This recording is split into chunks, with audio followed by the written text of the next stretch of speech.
ilmu falak. Banyak orang yang mengatakan pencarian kerjanya payah. Nah,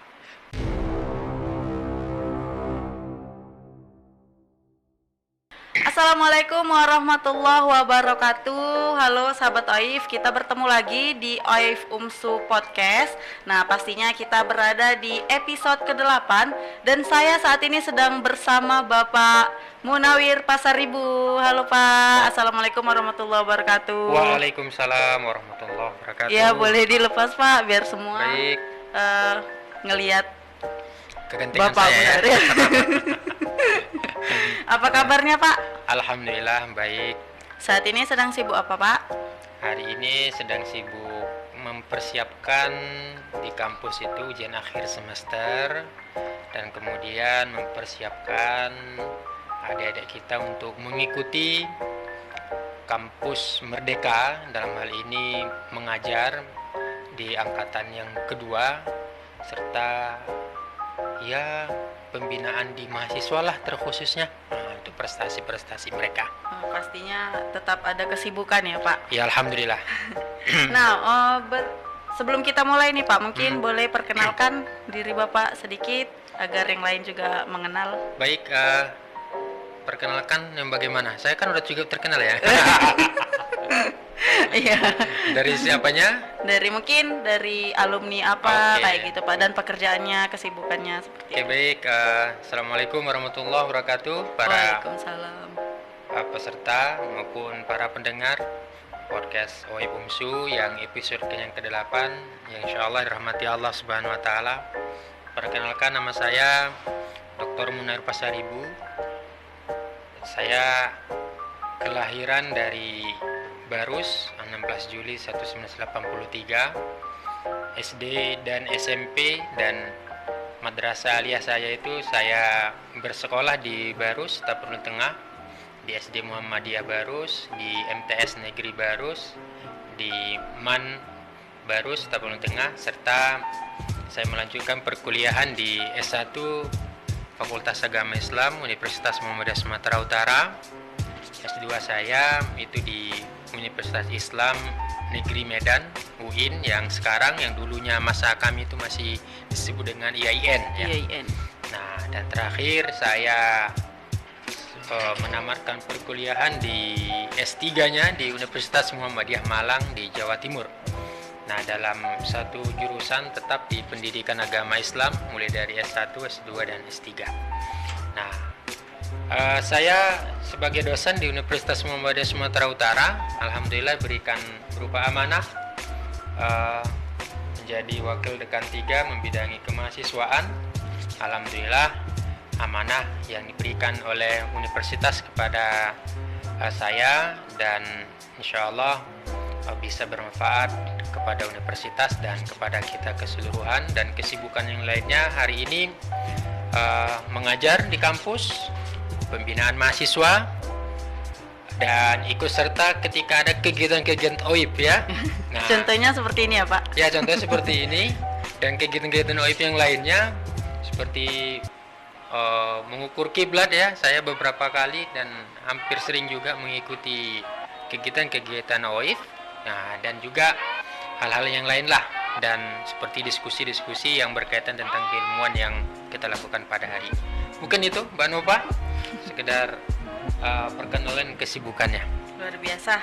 Jadi kalau boleh tahu Pak, dulunya itu ngambil konsentrasi di bidang apa Pak? Dan alasannya kenapa Bapak ngambil konsentrasi itu?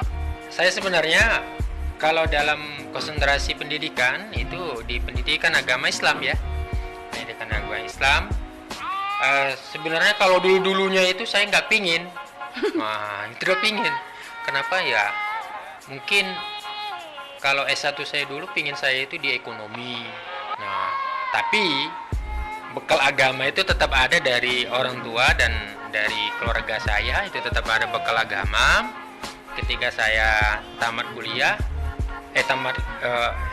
MAN, pada masa itu saya sebenarnya nggak pingin kuliah.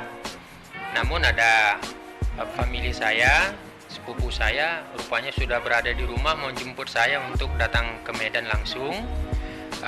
Dijemputnya, saya nggak mau awalnya, tapi dia mengatakan, ayo mau jadi apa nanti? Nah, karena di kampung saya itu kan di Barus ya, di Tapulung Tengah itu cari duit itu tanda kutip agak mudah jika kita mau memeras keringat. Contohnya kalau di tepi pantai melompat ke laut, ada bot yang datang cuci dan dapat duit. Nah, kalau kita pergi ke sawah mencangkul 1 harian sudah dapat duit kan gitu. Tapi famili saya itu mengatakan, ayo kuliah. Saya nggak pingin sebenarnya. Alasan saya ijazah belum keluar apa segala macam, namun masih dia tetap katakan ijazah dan segala macam itu nanti bisa diambil. Ya alhamdulillah saya ditarik ke Medan, tengok-tengok situasi, ya kita katakanlah tukar-tukar pemikiran segala macam. Kemudian ada di situ juga paman saya memberikan arahan kepada saya, dia menunjukkan buku-buku yang begitu banyak. Ini buku-buku paman katanya, nggak ada yang baca ini katanya gitu. Nah, abang-abangnya semua kan udah beda, kata gitu. Ada yang ekonomi, ada yang pertanian, ada yang di kedokteran, ada yang di bahasa. Nggak ada yang membaca ini. Awalah nanti membaca ini. Kan. Nah, saya tanya, enak rupanya guru agama. Nah, kan ini cerita guru agama ya. Enak ini rupanya guru agama. Dia sampaikan saya bilang gitu. Dia hanya mengatakan guru agama itu paling enak. Apa enaknya?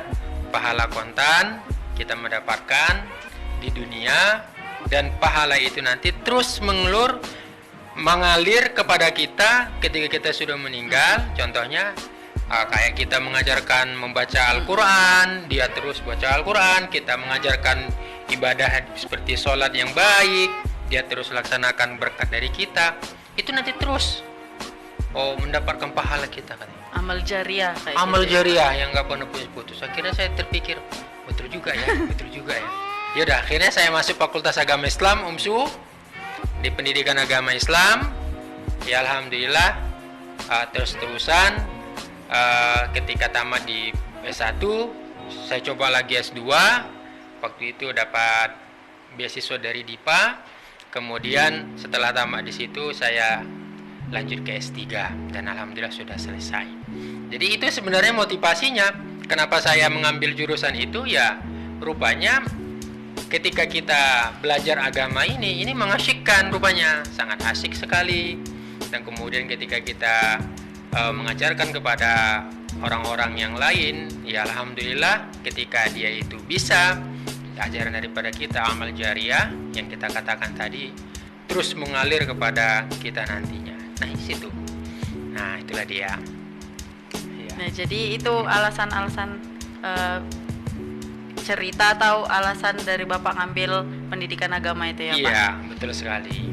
Nah kalau boleh tahu Pak, ini kan Bapak sebagai tadi memiliki jabatan juga di UMSU ya, alhamdulillah. Terus ya, gimana kondisi pembelajaran di saat pandemik ini Pak? Karena kita tahu semua aktivitas itu terkendala akan adanya virus-virus yang sedang mewabah saat ini ya Pak. Iya, ya alhamdulillah kita kalau di kampus melihat adanya pandemik ini kan, universitas kita ini kan luar biasa ya. Terus tangkap melihat situasi yang ada. Itu kan sekitar bulan 3 2 dan 3 ya, bulan 3. Kalau saya masih ingat itu pada saat itu kita itu ujian mid semester masih berjalan, namun ada sudah mulai muncul ria-ria, ada COVID dan segala macamnya, ditambah lagi dekat kampus kita itu ada yang meninggal pada saat itu karena kan tanda kutip ada katanya COVID ya. Nah langsung diambil alih malam. Kita itu alhamdulillah luar biasa respeknya, dan pimpinan-pimpinan juga luar biasa respeknya. Malam itu langsung rapat, langsung diputuskan besok lockdown. Nah, jadi bagaimana kita melakukan itu dan bagaimana kita melaksanakan kegiatan di kampus? Ya kita laksanakan dengan cara ya online dan saling bekerja sama. Di antara yang lainnya memberikan informasi, memberikan bekerja sama lah pokoknya, membuat jaringan-jaringan baru seperti WhatsApp dan grup-grup WhatsApp yang ada pada saat itu. Nah alhamdulillah sampai sekarang kita masih melakukannya demikian, tetapi ada peningkatan lebih baik lah kita katakan ya. Contohnya itu Pak? Peningkatan lebih baik itu kalau dulu hanya sekedar pakai WhatsApp, tapi sekarang sudah mulai dosen-dosen kita memakai tutorial di YouTube. Oh. E-learning kita sudah bagus. Nah, kalau dulu kan belum ada e-learning, belum ada rumahnya. Jadi suka-suka hati mahasiswa dan suka-suka hati dosen saja mau ngapain. Nah, nanti pakai grup ya, udah diskusi di grup. Dosennya dari mana? Kan gitu. Kalau sekarang kan udah ada e-learning, alhamdulillah. Nah, udah ada e-learning, melihat itu ya UMSU itu sangat respect sekali supaya memberikan kita katakanlah kebermanfaatan walaupun dalam situasi apapun, tetap proses pembelajaran berlangsung dengan normal. Nah, ini kan posisinya tempat aja yang tidak kita lakukan, tempat aja. Kalau dulu mungkin mahasiswa datang berbondong-bondong ke kampus kita, nah sekarang tidak ada lagi. Nah, tapi gantinya itu kita memang tatap muka juga ya, Nah, bahkan bisa lebih dekat, hanya hitungan berapa inci, tapi terbatas dengan layar kan gitu. Nah, kalau kita misalnya pakai Zoom, hanya hitungan inci kan, hanya ada hadapan gitu. Tapi lebih dekat ya. Lebih dekat lagi sebenarnya. Kalau kita di ruangan itu masih jauh-jauh, tapi itu dibatasi dengan layar. Nah, tergantung kepada kita masing-masing. Iya. Saya juga menyampaikan kepada adik-adik mahasiswa, ini tergantung kepada kalian. Kalau kalian itu mau belajar dengan baik, bagaimanapun situasi kondisi saat ini, pasti kalian itu akan mau tetap belajar.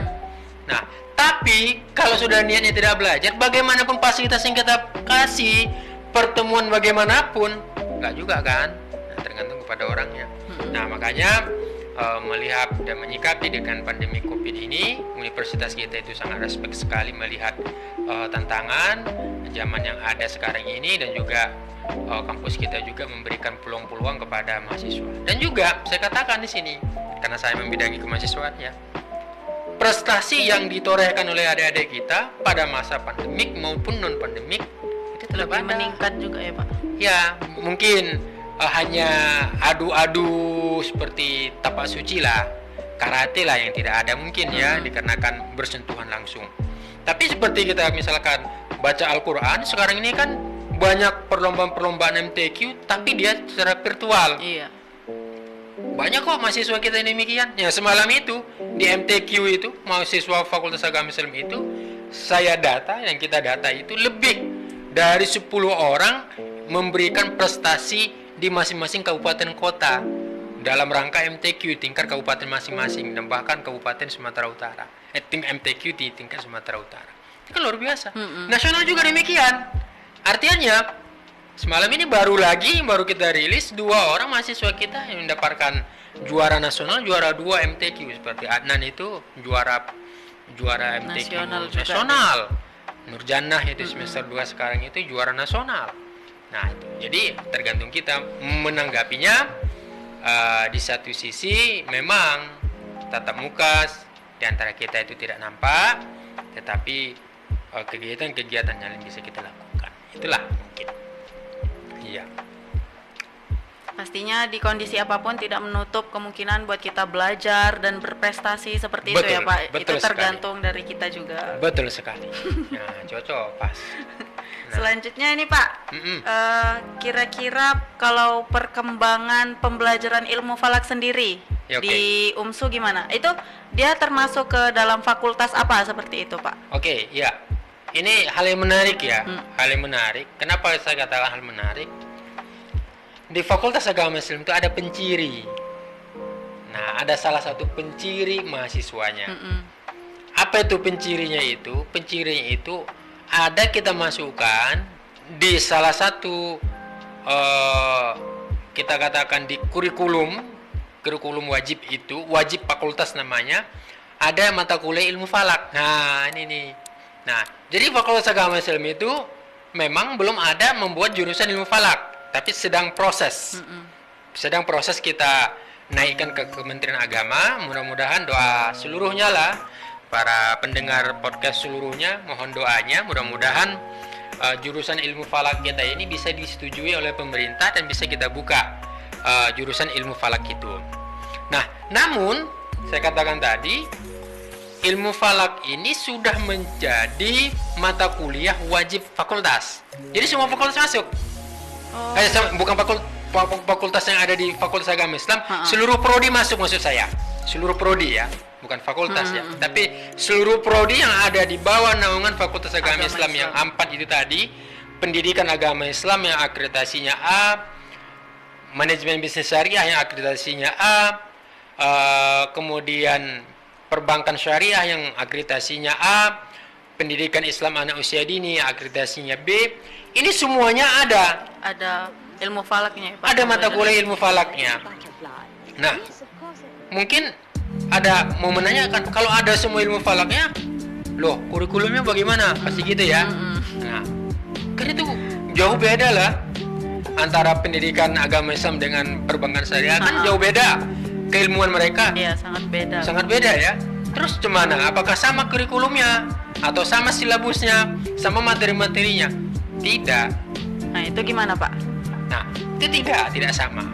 Jadi antara kurikulum pendidikan agama Islam, kurikulum kita katakan perbankan syariah, manajemen bisnis syariah, dan kurikulum pendidikan Islam anak usia dini, ini beda kurikulumnya, dibuat di situ.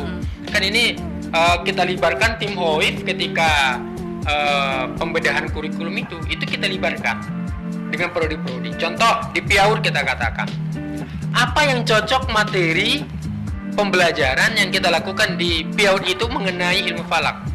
Rupanya di materi ilmu falak itu dibuatlah mengenai penciptaan alam semesta ini ya, Pak. Kenapa? PIAUD itu kan untuk anak-anak usia dini, anak-anak TK. Jadi lebih respect ataupun lebih tertarik mereka itu melihat itu kita ajarkan yang begituan gitu. Yang kita ajarkan begituan. Anak-anak usia dini itu tertarik. Wah, ini namanya planet ya. Wah, jadi dari dini udah ditanamkan juga ya kan, Pak? Tidak dari yang langsung sainsnya atau dari bangsa baratnya. Jadi kita langsung dari keagamaannya langsung kita tanamkan ke pendidikan usia dini. Betul sekali. Nah, jadi itu langsung diajarkan dari tim kita ya. Mungkin di sini yang menanggung jawab itu semalam itu mungkin Pak Dr. Arwin dengan timnya yang ada pengajar di sini, dan itu memang jelas artinya perbedaan antara pendidikan agama Islam, pendidikan anak usia dini, perbankan syariah. Di perbankan syariah apa yang akan mereka kaji berbeda lagi akan mereka kaji di situ kan gitu. Nah, mengenai tentang perdagangan kan pada masa-masa dulunya kan berkaitan perdagangan itu melihat cuaca di langit, mau berangkat kemana apa segala macam itu termasuk kan gitu. Nah, di pendidikan agama Islam juga demikian. Tapi dalam keseluruhan daripada kurikulum ini, saya pernah survei sih sebenarnya daripada adik-adik kita itu mereka tertarik atau tidak dalam pelaksanaan ilmu falak. Ya, hampir rata-rata mereka itu di atas 80% tertarik dengan mata pelajaran itu. Itu tertarik karena ada observatoriumnya, sebuah observatoriumnya, atau karena apa, Pak?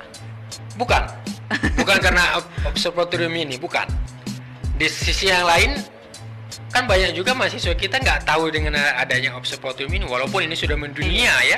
Walaupun ini sudah mendunia, namun ada juga sebagian nggak mau tahu tentang hal observatorium ini. Tapi ketika kita lihat dalam materi-materi ilmu falak itu, nah ada satu materi ilmu falak itu yang mereka merasa kalau bahasa turutungnya terheran-heran lah gitu ya. Nah, terheran-heran lah mereka. Nah, kenapa terheran-heran? Terheran-herannya juga diakibatkan rupanya dalam materi ilmu falak itu ada penentuan waktu sholat dan arah waktu sholat dan arah kiblat. Nah, mereka itu terkejut kalau sedikit saja kita itu salah dalam arah kiblat tadi. Nah, atau waktunya itu belum pas, rupanya tidak sah dengan sholat. Nah, mereka itu terheran-heran, wah ini ilmu yang luar biasa yang bisa kami dapatkan. Ini luar biasa sekali nih, bahwa ya ilmu falak ini ya betul-betul harus kita pelajari gitu. Nah, di samping lagi ada praktek ya. Praktek itu nanti misalkan setelah semester mau menjelang ujian semester dibawa ke sini observatorium ilmu falak, dikenalkan mereka yang namanya macam-macam bentuk-bentuk supaya bisa melihat ruang angkasa, misalkan alat-alat ini ya, alat misalkan ada teropong itu ya. Nah, teropong, ada teleskop namanya ya. Ya. Nah, kemudian lagi ada animasi planet-planet ya. Ada animasi planet-planet. Ada juga jam matahari. Jadi mereka bisa melihat, ini rupanya wawasan kita ini kan bertambah, wawasan mereka pun bertambah gitu. Nah, apalagi di Sumatera Utara ini sendiri baru ini ya Pak, sebuah observatorium yang emang untuk eduwisata, untuk dari sekolah juga bisa untuk field trip dan masih banyak lagi. Iya. Nah, kalau boleh tahu Pak, apa yang menyebabkan prodi ilmu falak itu belum ada Pak, selain dari Kementerian Agama itu? Ya, kalau kita katakan prodi ilmu falak itu ada atau kenapa tidak ada, kalau kita lihat kan prodi-prodi ilmu falak ini se-Indonesia kan masih sangat minim sekali, se-Indonesia ya, se-Indonesia. Tambahnya di Sumatera Utara ya, tambah di Sumatera Utara. Nah, sebenarnya harapan kita karena melihat minimnya tadi, pemerintah bisa melihat ini merupakan sebuah peluang untuk adanya ilmu falak. Nah, kenapa ini tidak terlalu banyak? Nah, ini hanya sekedar persepsi saya pribadi ya, yang tidak bisa kita katakanlah menjadi suatu patokan ya. Nah, mohon maaf ya, kebanyakan orang kan ketika kuliah pencari kerja itu tanda kutip mau jadi apa? Iya. Mau jadi apa gitu. Nah, otomatis hampir, kenapa kita katakan di kedokteran itu paling mahal pembiayaannya, karena orang tahu ketika dia dokter langsung mendapatkan, ketika dia lulus nanti ujian bisa dia mendirikan klinik. Dari klinik itu kalau dia bagus, kalau istilah orang-orang tua dulu tangan dinginnya baik, nah bisa banyak pasiennya dan langsung mendapatkan duit, kan begitu ya. Nah, ilmu falak banyak orang yang mengatakan pencarian kerjanya payah. Nah, padahal itu asumsi yang salah. Kenapa asumsi yang salah? Ya, yang namanya berkreasi itu, kita lihat saja kepala observatorium ilmu falak ini sini. Doktor, iya kan? Tematannya luar negeri, dari Mesir sana. Dia satu-satunya pakar yang ada, kita katakanlah di UMSU ataupun di Sumatera Utara yang bisa pakar menjadi rujukan. Kan saya terus selalu mengikuti kegiatan yang ada di OIF maupun kegiatan-kegiatan yang lain ataupun di Instagramnya, di YouTube-nya, kan saya selalu pantau itu. Artinya banyak kegiatan-kegiatan yang di luar sana yang pada umumnya itu peranan daripada ketua OIP ini sangat penting di situ adanya gitu. Baru-baru ini saya dengan kepala OIP ini itu mengisi materi di Hotel Wings. Nggak tahu. Nah, di dekat Kuala Namu.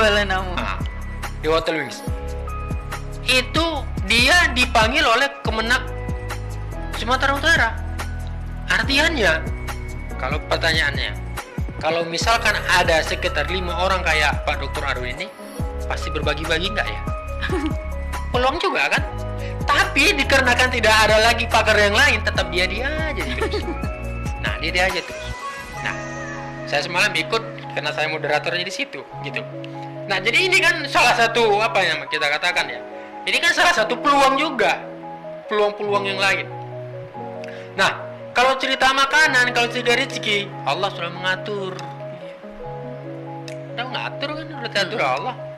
Ini takdir, qadar Allah ini sudah diatur nggak ya? Iya, beberapa banyak kita rencanakan ini kan, hanya baru ini terlaksana. Iya Pak. Nah, padahal saya sudah mau datang ya tiba-tiba ada acara yang lain, tiba-tiba mendadak ini, mendadak itu. Nah, tapi pada saat ini ya alhamdulillah qadar Allah. Nah, Allah tentukan rupanya hari-hari semalam nggak cocok, hari sekarang yang cocok. Gitu kan. Nah, rezeki itu pun demikian sebenarnya. Nggak ada paling cepat, nggak ada yang terlambat Iya. ya kan Pak. Nah makanya kalau kita pun masuk ke ilmu prodi, ilmu falak, wawasan kita itu baik, bagus, tergantung orangnya ya. Saya rasa cukup mendatangkan peluang kerja yang maksimal dan sangat baik sekali gitu. Nah, maka itu mungkin alasan kenapa banyaknya orang tidak tertarik dengan ilmu falak. Kedua mungkin kenapa orang tidak tertarik dengan ilmu falak itu ya dikarenakan pemikirannya itu pingin praktis ya. Ilmu falak ini kan orangnya itu kan hitungan antara ini segala macam. Belum lagi manuskrip. Belum gitu ya, lagi Pak. manuskrip segala macam melihat ini. Nah, mungkin itu juga. Nah, tetapi kan banyak juga orang yang mau tantangan ini. Nah, waktu saya bincang-bincang sama kepala WIP ini, seperti Pak Dr. Arwin itu, nah, dia mengatakan ketika dia kuliah itu dulu, saya ada bukunya itu Arab Gundul itu. Dia mengatakan, wah ini paten kali lah udah ini. Kalau kayak gini kami baca, yang mereka baca itu rupanya yang ada tulisan yang buram, patah-patah lagi, itu yang mencocok-cocokkan itu. Itu kan luar biasa. Luar biasa. Nah, berarti kan perjuangannya itu kan untuk mendapatkan ilmu itu kan luar biasa ya. Nah, manuskrip yang dari yang kuno-kuno yang dulu-dulu itu.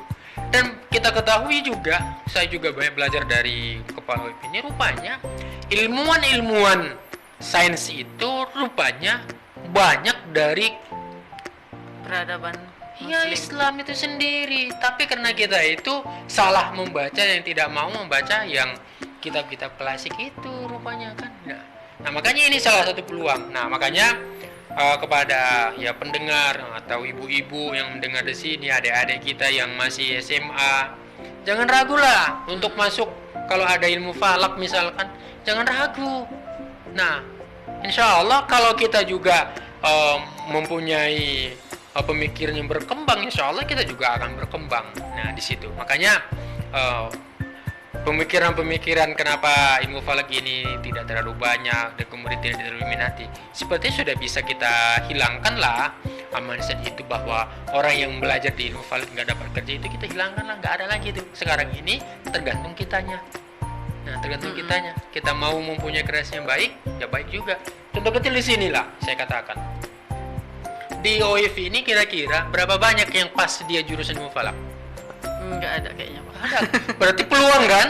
Iya. Kalau misalkan ada yang betul-betul dia ahli ilmu falak di sini, mungkin saja Mbak Nova nanti Udah bisa tersampaikan, Pak. dirumahkan ya kan? Nah, Bang Dayat misalkan nanti bisa dirumahkan gitu. Nah, kenapa? Karena peluang itu luar biasa gitu.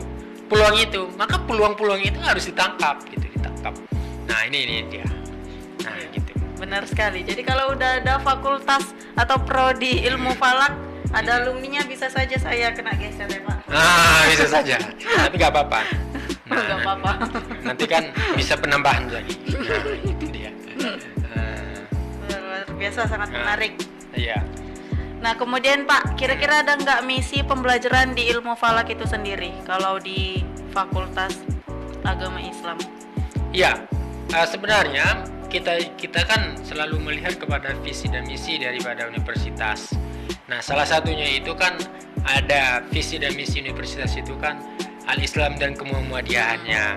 Dalam Al-Islam kemuhammadiyahan ini, salah satu Al-Islam itu kategorinya itu kan tentang bagaimana kita menerapkan nilai-nilai keislaman. Minimal kita itu mengerti. Nah, salah satunya itu dari situ nanti. Fakultas Agama Islam yang sudah jelas di situ ada pelajaran-pelajaran keagamaannya, tapi kita tambahkan muatan-muatannya supaya bisa juga menggabungkan antara sains dan keislaman dan ilmu pengetahuan itu. Makanya ilmu falak ini kita bawa. Nah, ilmu falak ini kita bawa. Sehingga apa? Nanti pembelajaran di ilmu falak ini ada sedikit banyaknya kita buatkan persinggungan antara materi-materi yang lain. Contoh, kalau kita katakan persinggungan itu bisa kita mix ya, ataupun kita katakanlah dengan cara kita kolaborasi kurikulumnya tadi, misalkan di Al-Islam Kemudian itu ada tentang sholat misalkan. Nah, waktu-waktu tentang sholat itu sudah ada. Gimana caranya? Nah, waktu sholat, syarat-syarat sholat itu yang sah, salah satunya itu kan menghadap kiblat tadi. Nah, ini kan peranan ilmu falak kan penting sekali meluruskan ataupun memberikan informasi tentang arah kiblat ini yang sesungguhnya itu bagaimana gitu. Iya. Nah, arah kiblat itu sesungguhnya bagaimana? Kalau saya masuk di OIF itu di ruangan apa namanya? Planetariumnya, ketika mau kadang-kadang membawa tamu itu kan dijelaskan oleh moderatornya itu. Nah, beginilah, disinilah kita, di sini Ka'bah, ketika ada pergeseran hanya 0, sekian saja itu terjadi geserannya itu sekian ratus kilo. Wah, kan luar biasa tuh ya. Nah, ini kan penting itu diajarkan. Nah, maka kalau menurut saya itu dosen-dosen Al-Islam dan Kemudian itu wajib juga harus menjelaskan itu kepada mahasiswa nantinya. Yeah. Nah, bukan hanya di mahasiswa Fakultas Agama Islam. Kalau Fakultas Agama Islam oke. Nah, tapi hampir di keseluruhan fakultas yang ada di Universitas Muhammadiyah Sumatera Utara. Karena itu tadi UMSU gitu ya, UMSU-nya, Pak. karena ada di apa kita itu Al-Islam dan Kemudian itu. Nah, saya betul-betul gitu kan gitu. Iya. Nah, betul-betul oh iya. Rupanya arah kiblat itu sangat penting ya dalam pelaksanaan ibadah sholat. Waktu sholat itu sangat penting ya dalam pelaksanaannya, atau juga lagi yang lain-lainnya, bahkan juga proses-proses penentuan seperti Idul Fitri, Idul Adha, Ramadan itu kan sangat kuat sekali dengan pelaksanaan yang ada di Observatorium Ilmu Falak yang ada di OIF UMSU ini. Kenapa? Karena mereka itu melihat tadi. Nah, makanya itu sebenarnya yang dilakukan oleh Fakultas Agama Islam. Melihat itulah, maka Fakultas Agama Islam itu memberikan peluang di mata kuliah wajib fakultas. Ingat tuh fakultas, artinya kalau udah fakultas seluruh yang ada di prodi itu. Kalau prodi cukup prodi doang. Nah kalau mata kuliah universitas berarti yang ada seluruh fakultas yang ada di Universitas Muhammadiyah Sumatera Utara wajib juga gitu. Wah, kalau saya pikir-pikir kalau sempat ilmu falak ini menjadi mata kuliah wajib universitas, wah itu luar biasa sekali keilmuan tentang keilmuan falak daripada mahasiswa-mahasiswa kita itu. Kita contohkanlah misalkan teknik. Nah, orang-orang teknik itu kan ada juga kaitan dengan ilmu falak mengenai getaran dan segala macamnya kan. Iya benar. Pertanian, di pertanian juga ada hitungan-hitungan mengenai musim hujan, musim panas, musim bercocok tanam. Ah, itu dia. Nah, kan itu tergantung musim-musim yang ada kan. Berarti kita katakan ilmu falak ataupun di situ sangat mempunyai peranan penting bagi kehidupan ya Pak, bukan hanya ibadah aja, semua ya kan Pak, bagi makanya kehidupan. Itu bagi kehidupan sebenarnya. Kalau kita kembangkan lagi ya, bukan hanya sekedar mata kuliah fakultas, tapi kalau mata kuliah universitas, tapi mungkin nanti kan menjadi tugas berat OIP-nya sendiri menyusun kurikulum itu kan gitu. Nah, itu sebenarnya kalau di Fakultas Agama Islam ya. Ya, berarti kalau ditanya seberapa penting, sangat penting sekali sangat ya penting Pak. Sekali. Iya. Ya, kira-kira mungkin itu aja. Ada yang ingin Bapak sampaikan lagi? Oke. Tentang pembelajaran ilmu falak? Kalau saya rasa dalam pembelajaran ilmu falak ini ada sangat menarik ya. Menarik itu mempunyai tantangannya itu luar biasa. Dan juga bisa kita katakan sebagai suatu ada juga model-model permainan-permainannya, kita katakan seperti permainan seperti ya, saya sangat menikmati sekali ketika pengukuran arah-arah kiblat itu. Wah, itu kan luar biasa ya, kita menikmati betul itu karena kita itu ingin tahu itu. Tapi sampai sekarang ini kepala OIP itu sendiri, Dr. Arun, belum mau melepas saya untuk mengukur kan gini. Mungkin Bapak harus jadi tim OIP dulu Pak. Boleh gak apa-apa. Nah, nanti saya mintakan kepada Pak Dr. Arun supaya diusulkan saya tugas tambahan bisa menjadi Terkhusus di Barus, Pak. terkhusus di Barus ya. Nah, terus di Barus kepelingan kita nanti ya kan gitu. Nah, sebenarnya itu ya. Nah, tantangan yang tersendiri mengenai pembelajaran ilmu falak ini dikarenakan ilmu falak ini merupakan suatu wawasan, kita katakan wawasan, bukan hanya mendapatkan nilai-nilai keislaman, tapi wawasan nilai-nilai keseluruhan lah, kita kata rahmatan lil alamin lah kalau istilah Qur'annya itu ya, rahmat pada seluruh alam lah. Nah, kita katakan demikian. Kenapa demikian? Ya, rupanya pembelajaran ilmu falak setelah saya membaca referensi-referensi, membaca jurnal-jurnal yang ada, rupanya hampir di seluruh bidang kehidupan kita itu berkaitan dengan hal itu. Nah, itu berkaitan dengan hal itu. Berkaitan dengan hal itu contohnya tadi seperti kita singgung tadi mengenai pertanian, ada hubungannya dengan langit, bintang, ya, bintang dan segala macamnya kan gitu.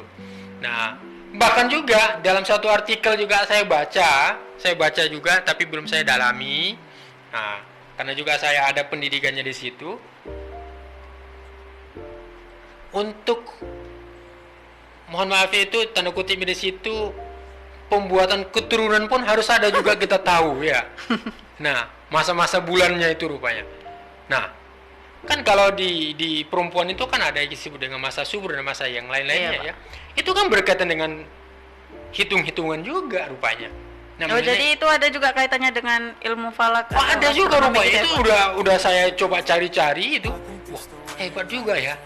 Nah, ini keren juga nih. Tapi hanya karena referensinya masih sedikit itu saya belum bisa mengkuatkan itu, tapi hanya sekedar dibaca-baca, ini sedang dicari-cari referensinya. Nah, anak-anak yang pintar itu, kenapa kalau kita lihat itu hampir rata-rata semalam ada saya melihat satu, ya mungkin hanya asal-asalan ya dibuat orangnya. Presiden Republik Indonesia lahir dan bulan kelahirannya rata-rata hampir sama. Kan tertarik juga, ini ada apa kan misalnya gitu. Nah, misalkan tentang bulan kelahiran Juli misalnya, kebetulan Juli. Pak Dr. Arvin pun juga kayaknya Juli ya. Nah, karena ada namanya Arvin Juli Rahmadi putar-putar ya. Berarti Juli juga mungkin. Kenapa rata-rata orang di bulan-bulan Juli itu identiknya kita katakanlah misalkan kalau di psikologinya itu ya tidak terlalu ambisius atau apa segala macam. Tapi apa yang dicita-citakannya itu dia serius untuk meraihnya misalkan. Itu kan ada juga kaitan-kaitan dengan kalau kayak di zodiak ya, di ilmu falak itu ya zodiak ya. Nah, walaupun itu tidak di dalam Islam itu tidak kita mengatakan mempercayai zodiak, tetapi keilmiahannya itu yang kita lihat. Nah, makanya itulah. Nah, makanya saya mengatakan pembelajaran ilmu falak itu sangat menarik sekali untuk kita pelajari. Rupanya bukan hanya berkaitan dengan pelaksanaan sholat, pelaksanaan ibadah keseharian kita, tetapi juga bisa berkaitan dengan kehidupan kita yang sehari-hari yang kita laksanakan di aktivitas kita di sepanjang kehidupan kita. Mungkin ini ya. Ada lagi kira-kira Mbak Nova? Wah, cukup menarik, sangat luar biasa Pak. Terima kasih banyak Pak atas waktunya. Semoga apa yang kita sampaikan, bincang-bincang santai kita ini bermanfaat. Ya, alhamdulillah. Untuk para penonton podcast OIF UMSU. Alhamdulillah. Kalau begitu saya tutup. Wassalamualaikum warahmatullahi wabarakatuh. Waalaikumsalam warahmatullahi wabarakatuh.